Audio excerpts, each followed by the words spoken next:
More energy. Haha. Ah. Tell me what you want. What you want? Tell me what you want. Just tell me what you want. Bum flip, palm it, girl, come on, jump. Welcome. I can't believe it. It's episode 11 of Next Move with Travis and Eric. And I'm your host, Travis McGregor. And as always, my co-host, now actually at the MGM live in Las Vegas, Eric Maloney.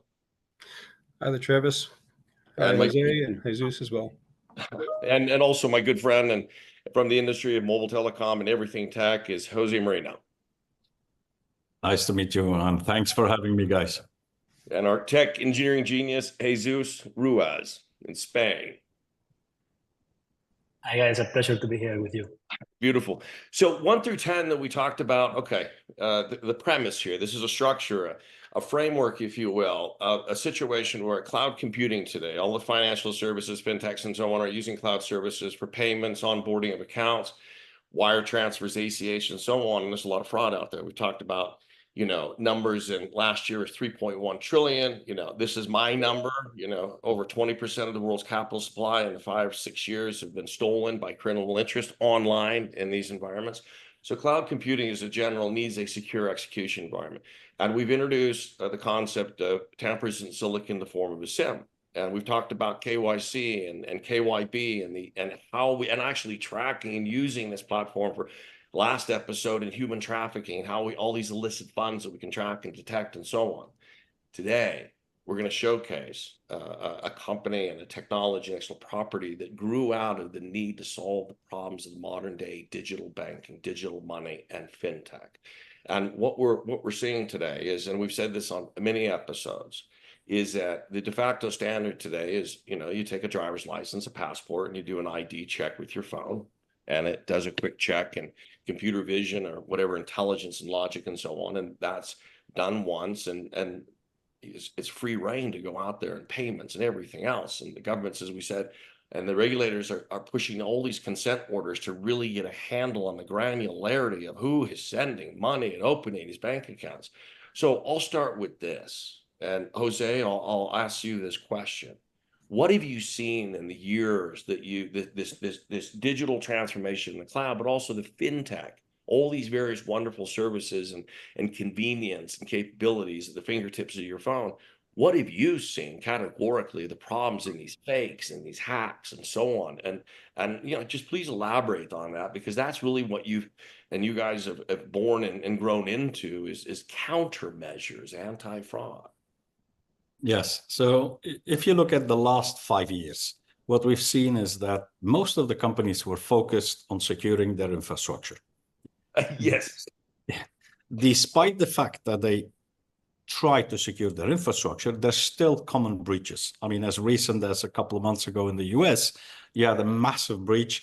Rather than going after the company itself who has the data, what they do is they go after their suppliers who's less protected. Right. So even if you take a company like AT&T wasn't breached, the supplier was breached. And therefore, you had a breach of the AT&T client information. Now, you see, so go for the low-hanging fruit. I always say in a chain, the weakest link is the problem. Okay, and that's what they go after. That's right. Now, having focused so much on what I call the back end, everyone seems to forget the front door. The front door is where users have been shifting in the last 5 years. Rather than accessing most of their services online through a PC, they've shifted to mobile phones. Right. Now, you don't need to hack a server to enter into somebody's bank account. You just hack the front door. You go through the user account. So there's many ways of doing that. The ones we've seen ourselves over the 5 years, and we've done a massive test. We actually done, I think it was close to 1.7 million transactions and moved about 300 million of clients' money just to do that test. We see that SIM swap is on the rise. Oh, yeah. Oh, everywhere. SEC agents got hacked. It was in the Wall Street Journal. Yeah. Actually, the FBI in the US has been reporting this since 2021. Wow. And just in 2021, they reported, the Bureau received 1,611 reports of SIM swap, but that accounted for $68 million of fraud. On that small number in, 2021, that's about 3.5 years ago. Yes. Okay, so imagine the number now. It grows not linear, it grows exponential. What does it mean when they swap your SIM? It means that a fraudster easily convinces a mobile operator by information they find from you on your social media. So guys, be careful what you put out there. That's right. They just piece the things together, they give the right responses, and they get a SIM. So with eSIMs, it gets even easier and quicker. Okay. So having done that, they intercept your 2FA code. So if they've stolen your card and they receive a code by SMS, now they have it and you don't have it. So now they can continue defrauding, putting the right code in. Okay, so my advice is, look, guys, really be careful what you put out there. That is the precursor of having the SIM swap being used. If they didn't have any information of you, they couldn't use it. Okay, the SIM would be useless. So just be careful. The other one was identity fraud. Is identity in the sense of tricking the computer vision or whatever is detecting you, or what? How do you? I'm really interested in this, by the way. Yes, identity fraud comes in many different ways. Either they forge a document, right? Meaning, imagine you lose your document. They didn't even steal it; they find it. So now they have a genuine document. All they need to do is use the right equipment, which is high-grade quality, to put that picture of yours there on a real document and see if it passes through the KYC of existing financial institutions, which in many occasions we found it does pass. Okay? Oh, wow. It's even worse. So it does pass in many cases. These guys, I tell you, the fraudsters are high-quality, highly trained software people. They're not your guy next door. They're not in the garage trying to hack this thing. Yeah. No. Then what we've seen over the last year, and actually this 2024, we've seen this go really exponential. It just shot up, which is taking over somebody's identity by using AI. And literally what they do is they go on your social media, they find your picture, and they go even as far as not just tricking your ID, they even trick you personally. Meaning, even if they get a liveness video saying, move your head up, move it right, read a number, it passes even that. Because once they have your picture, they can create a real-time video and impersonate you. Okay? The other one, which, our compliance team sometimes show me things that really make me go like, what the F, happened there? We see in the KYC people that you can, visually, if it's a human, not an automated system, you can see that guy is drugged up to his eyeballs. So obviously that person never passed the KYC. So it's a real person, right? It's a real picture, is real ID, and they open a bank account. Actually, an automated system couldn't find anything wrong because there is nothing wrong in that KYC. Right. Yep. Well, but can you continue with the scenario? So what happens is a few weeks or 2 months later, all of a sudden, that account starts to receive money from people they defrauded. They sell something cheap, either through Facebook, Instagram, or online. When it's too good to be true, guys, just don't buy it. Okay? Right. It's that simple. Don't buy an iPhone for half the cost if it's new, because they don't exist. Now, that person receiving that money is a fraudster. It's not that drug guy that they paid $50 on the street to use his ID and his picture. Okay? It's somebody else using it. Now, once you KYC, there is no ongoing check. Who is the real owner of that bank account? Now you're driving. Okay, you're driving to the core, almost like a transactional. And I'll introduce this guy's first time on this show. Proof of KYC on a transactional basis. Yes. Yes. So the solution would be every transaction, you should check who is the owner of the bank account. And the owner of the bank account, again, this is another type of fraud, which correlates to stolen funds. The owner of the phone is not necessarily the owner of the bank account. Meaning, meaning if somebody steals your phone, you were the owner, but now whoever stole is the new Absolutely. owner, and he sold it, right? Yeah, yeah, yeah. Because they just put factory resends and they sell it for half price and it's gone. Yeah. Now, if they go into your phone, before doing anything with it, the first thing they will try is, if I can pass your biometrics of your phone, then we have hit the lottery. Because the same biometrics are used to open your bank account app. Of course. Of course. Now they enter the bank Look, account. on my banking app, it's still a capacitance sensor right here on the switch. And just because it's top of mind, Eric, you're a system architect at banks and so on, and large systems around the world your whole entire career. Can we get to a proof of KYC? Can we do KYC on a transactional basis? Because in talking to Jose last week, I realized one thing, and it blew me away. Every single web browser and every automatic fill the form. I tested it, Jose. Everywhere I went, every corporate credit card, personal credit card, auto-populated, even the 3-digit code. Are we vulnerable at the edge, in the app, in the cloud? Eric, just real quick, and then we'll get right back to some more examples. What do you think, Eric? I mean, is it just opening the front door, doing one check enough? We got to systematically do this transactionally, and give me some thoughts. Well, I like where Jose gave us a narrative, how we got here. I'm going to go back to the beginning for just a second and come back to your question. If you look at financial services at the early 2000s, late 1990s, before the dot-com era, before hyper-personalization, it was a known entity world. It was a known network world. Everything were trusted nodes. The people who used those nodes to do transactions internal to a financial organization were employees. They were bonded. They were known. They followed traditional banking rules. They had to take 2 weeks of vacation concurrent every year, so you knew that they weren't doing something on the side, because everything had to follow traditional banking services that have been developed successfully and iteratively over, let's just say, centuries. What .com did is it ended the trusted node era. Problem is, here we are 25 years later, still trying to update the practices of the banks, and they're making assumptions, and they're taking shortcuts, right? And when I'm saying shortcuts, Jose is very clear about what is a KYC procedure. How easy is it to spoof any one of them? And now with AI, how easy is it to spoof multiple of them? So now that you have MFA, MFA itself is kind of at the beginning of the end.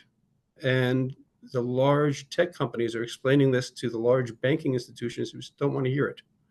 But nobody can go backward because, as Jose also said, we are now in a hyper-personalized economy.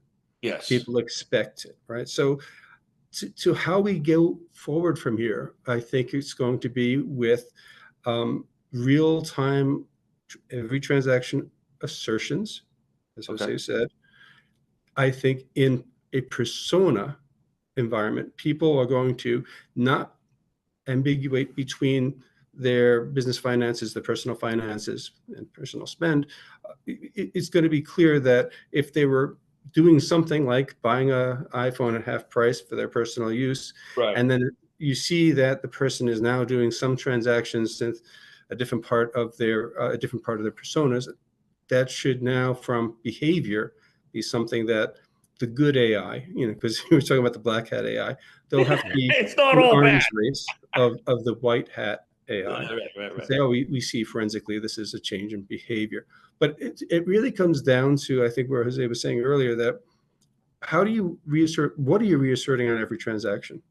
I'm gonna hold you there. Go back to Jose and Jesus. You have some examples in how you assert this on various, because you said, okay, well, there's the front door, and so maybe you're alluding to an onboard, but what happens after the fact? You got to reassert, re-verify, all this kind of stuff. Turn it over to you, gentlemen, and tell us, how did you respond to some of this? Okay, so basically in our case, what we did is we said, oh, look, there's a list of problems. We've seen them, we live them, we actually have evidence of it.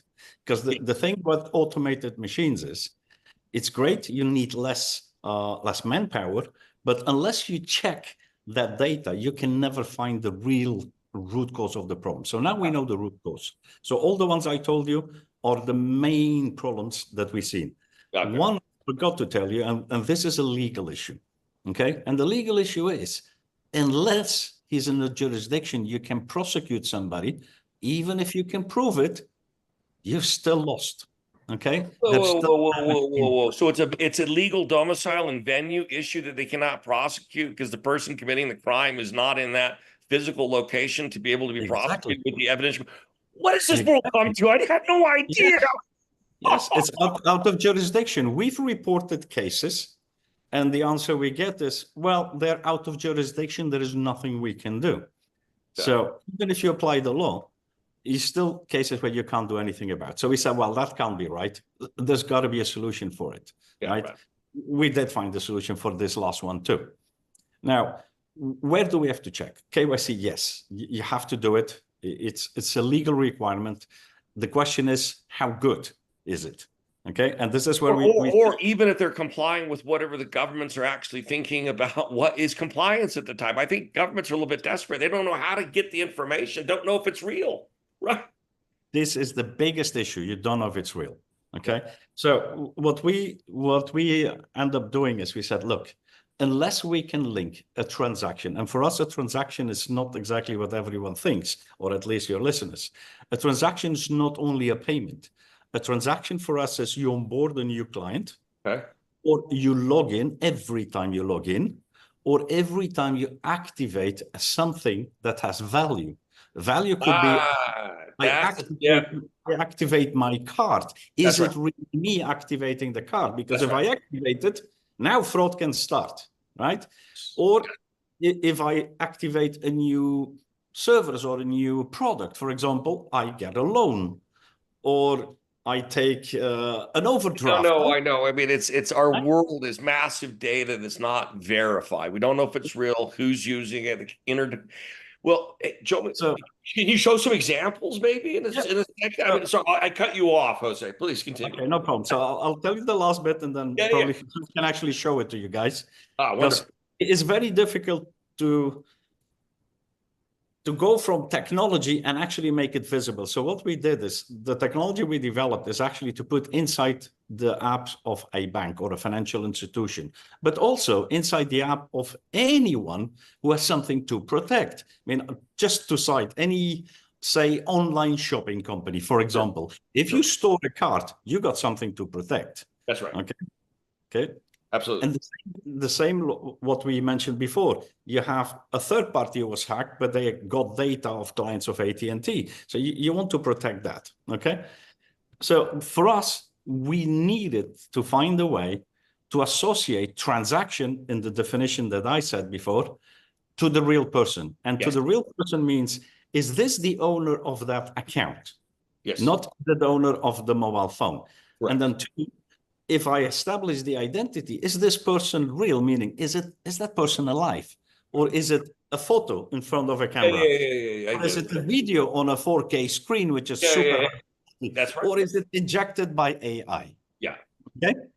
So if you can crack that and you apply it on a transaction basis, the way we define it, I think we're a long way into. Oh my God. You cleaned up a lot of mess out there. Well, show us some kit here. It's a British term if you don't know that. Kit means your gear, your tech, your pro. So I mean, this is, show us some examples of what you guys detect and counter. Jesus, can you maybe make a demo of the product? So like I said, this is an SDK that we put inside the test app to make visible what it is that we check. Absolutely. Okay? Wonderful. Maybe you can put. This is the app we developed for testing the capabilities of our SDK. As Jose said, it's a mix of different technologies that we put together inside an SDK just to show how can check different points from a transaction that, as Jose said, is not necessarily a financial transaction. Can be a login, can be any other transaction that can be important for you. Maybe changing your address, changing anything related to your account that can be, for example, a legal binding for that. So if we tap here in the first button, we can check a created account. I created an account previously. And if you pay attention to the screen, you can see the first field is just an email address, just to check the identity of the person that is authorized to use the device. And we can allow the country that we want to use in this demo. For example, in this case, I am based in Spain in this moment, so Spain is allowed and UK too. So let's go for it, just So to show you how created it a works. white blacklist for your territorial movements, correct? Yes, on a Yeah. transaction basis, because you see, if to Back activate to the your card, basic. yeah, to activate your card, you shouldn't be in a different country. No, carry on. These are very good block and tackle type moves. Go, yeah, please carry on. Yeah. Okay, so if we tap on start, you are requested to put your face in the middle of the oval. Just a few seconds, and after that, the system is going to give us a result. And as you can see, we check if the person is alive. It's not a video, it's not a picture. If the identity is correct, then we check against the email address to check which face from the KYC process we need to compare. If the country is allowed, if the device has been tampered with, if the device was the device used to create the account, or if the device is used by any other user into the platform. Wonderful. Okay, so those are all the points that we check in every login. Let me show you, for example, a different use case. Let's make a check. Again, we are going to deactivate Spain in this case, okay? And we can use, for example, a picture of one of our developers, just to show you the capabilities in this case. This is a good friend, okay? He's a developer of my team. So let's do the test against, we put the face into the oval, as you can see. This And is again, after a few real-time seconds, streaming. Right. Yeah. And as you can see, the country is not allowed, it's not me, and it's not alive. So Okay.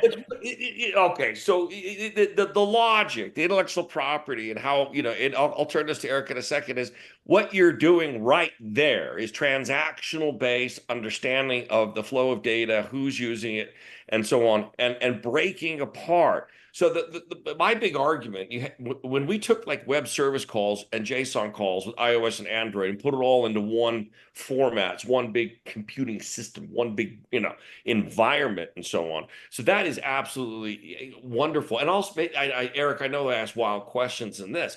We're talking about AI and having all these fakes, which is the problem, but also when you have those real and concrete, almost 100%, if you will, very high certainty that that's real, those data points with AI can go find some of the things that we're not even aware of. It blows my mind if you have data points that you can launch from, input, output, that kind of thing. What triggers your mind on that, if anything? Well, it may seem like a very simple demo, but it's a very sophisticated demo, and it's a very extensible technology from what I'm seeing here. Because I was mentioning earlier about personas, so you could actually have the user say, I'm going to create on my app desktop. This is how I'm going to vacation. And so now you have the safe country list. I'm only going to be doing things where I'm consuming services. I'm not going to make any major purchases. I can update the profile if I find out I want to buy something on vacation. Exactly. So yes. As I go and go to a restaurant, or I go and buy a ticket, somebody scrapes my information and immediately tries to buy a TV or an iPhone, it's not going to happen. I mean, you can add rules to this. Getting back to the AI, technology is always an arms race. I mentioned that earlier.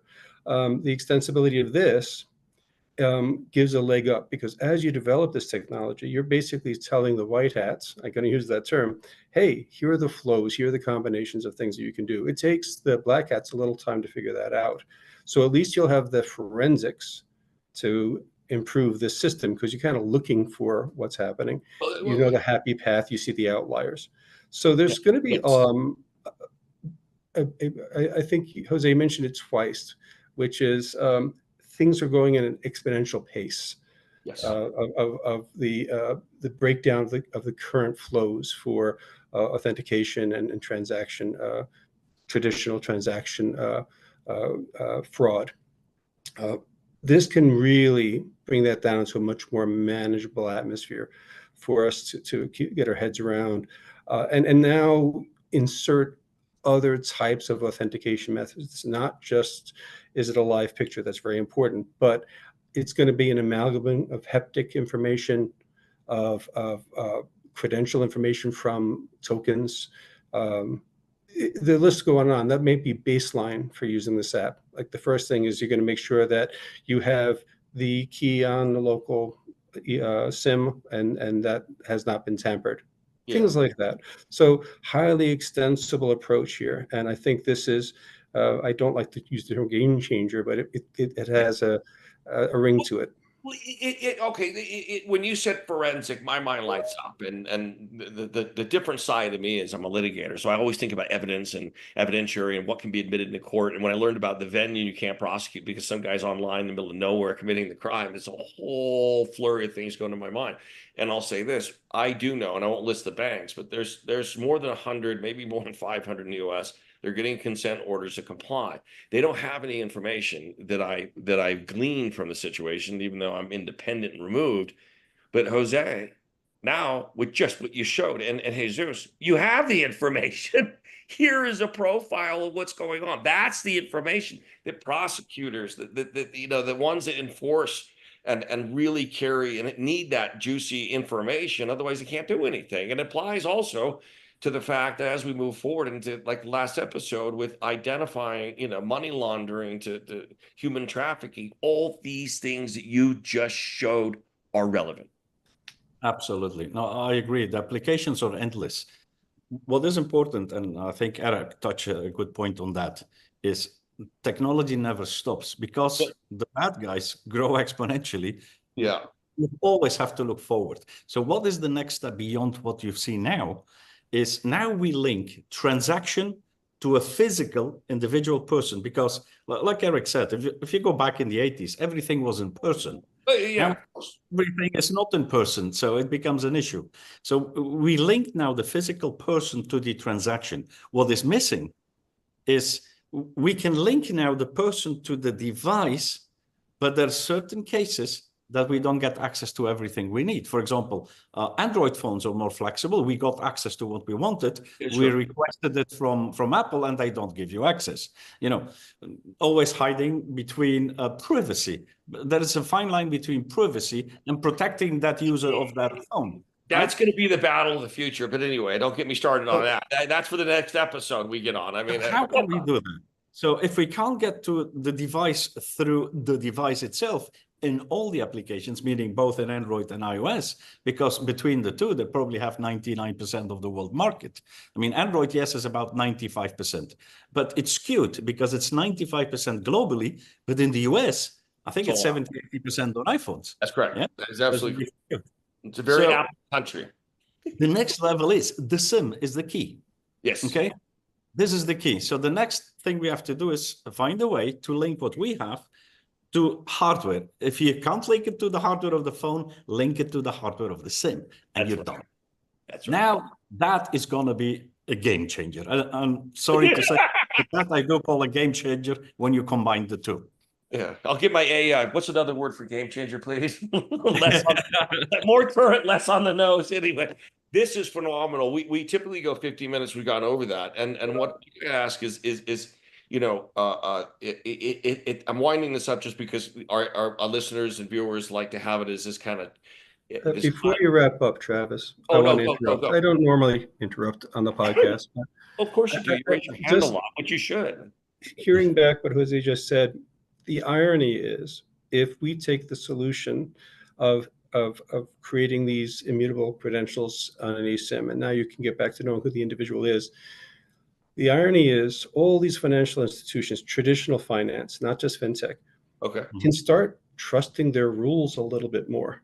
Because now they don't have to constantly reinvent and create exceptions to dealing in a digital world. They can at least now have a foundation based on what they're comfortable with and build out from there. So instead of having this accelerated cycle of keeping up with the new needs, because we don't know what the next hyper-personalization technology is going to be. But now you can tell banking and auditors and their risk people, we got you. When we go through that first KYC and you know that this person is who they are from this credential put on this SIM, and now you're layering on what Jose can produce, what Jesus was demoing here, they're going to have a degree of confidence that they can take something out of that, 20% theft annually, and it's going to start moving in the right direction. Yeah. Well, on that note, as a good wrap up, we look to the future, right? We look at a very difficult fraud, a lot of money lost, a lot of heartache, and so on, stress on all human beings in the world. Seriously, you don't see the terrorists dropping a lot of bombs recently. It's too easy just to steal online from all these banks and fintechs and the rest of it. I see a future where we can solve a 5 trillion finance gap in these micro, SMEs or whatever it is, small companies, small villages, and so on. And the reason being, and mobile money being extended to all banks in the world at core ledgering and the rest of it, because you're right. If the digital persona is someone that's unbanked, now they're banked, now that you can put $10 in an account, get a yield on it, have global payments, and not get taxed on remittance and the rest of it. It is a glorious future if we go in this direction. And I'll ask this, Eric, and then we'll go around the horn and we'll wrap up. How do you see the future? Because we are living in AI time and it's moving very fast, and we have to react to it before as the white hats and not the other ones. Well, no, again, we came up, AI is a tool. It can be used for incredibly good things or incredibly bad things. It depends what the user is going to do with it. I think that the complexity of, I use the term constantly, hyper-personalization is only going to make things harder over time if we continue with traditional tools and playing catch-up. You need a cat art. You need something to change Leapfrog the game. That's why this is a game changer. Exactly right. Exactly right. And I think that the future is not difficult because the way that this is presented as primarily a software that's user-friendly, as Jesus just showed, is easily adoptable. As long as we can put the tokens distributed in a way that are secure, that are accountable, it's not too expensive for developing markets. It's not too expensive for people who don't enjoy these services. Exactly. So it's phenomenal. I didn't mean to cut you off. And Jose, you got into this, as I did in early days in fintech, because you can do some glorious things the banks aren't doing because it's not their core, this very focused personalization. How do you see the future when these things are resolved? Eric, thank you for your comments on that. That's kind of a look to the future as we wrap up. If I look to the short-term future, I always say technology is great. Selling it to the traditional market is always very, very hard. Yes. You're talking about convincing companies that have been doing things in a certain way. They have legacy systems. That's right. They're not about to change dramatically. They will change slow. But newcomers, they just forget the past. They have no legacy. They have no past. They just change with technology and they will leapfrog. So my view is, I wouldn't be surprised if the top 20 companies in the world in 10, 20 years, or at least in finance, are not the same ones. Unless they do what Ian says, they make that step. It's a hard one because, changing the culture is it is. And they're bankers. They're not tech people. So that's a very good outlay. The ones who do, they will still be around. Consolidation is going to happen. It's Darwinism. The best and the brightest will succeed. So beautiful, gentlemen, and we're going to wrap up here. Everyone, Jesus, any type of comments? Wonderful demo on that. It was a great visual for us today. Well, I have the same conclusion as you guys, but I have a different approach. I spent 7 years of my life working in a high street bank branch, in different branches, but at the same bank, and it was not perfect, even in person, because all the trust and the trustness you have in your bank depends of people doing well their job, and it's not always happening.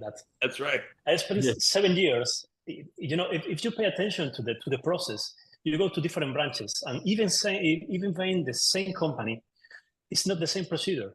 So sometimes it's a good friend, sometimes it's a good client, sometimes I spent the last 10 years working with that guy, of course I trust him. So sometimes you can find problems that you don't have in the technology side. Yeah. And the technology is bringing, and of course now it's improving all the methods, but some problems that you didn't have in the past, you have now. Yeah. So now we need to solve that problem that didn't have in the past. But in the past, there were a lot of problems too. It was not easy to solve that because you need to really trust in your employees. You need to trust in person, and normally they are not bad people. They just had to deal with fraudsters. Yeah. So instead of trusting the people, Jesus, instead of trusting the people, we have to do what Eric says: take the technology and use it with trusted nodes, do the right codes, and then link it to what we said before. I think that's the future. So I very much like what you said, because what Eric said in the mix of technology is gonna work. By the way, thanks for having us, guys. Oh, Well, thank you. Yeah, Thank thank you you, both. everyone, gentlemen. And that's a wrap up for today. And we'll see you on the next episode. This is a great showcase of real technology, intellectual property, solving real problems. Thank you, and everyone take care. Be well.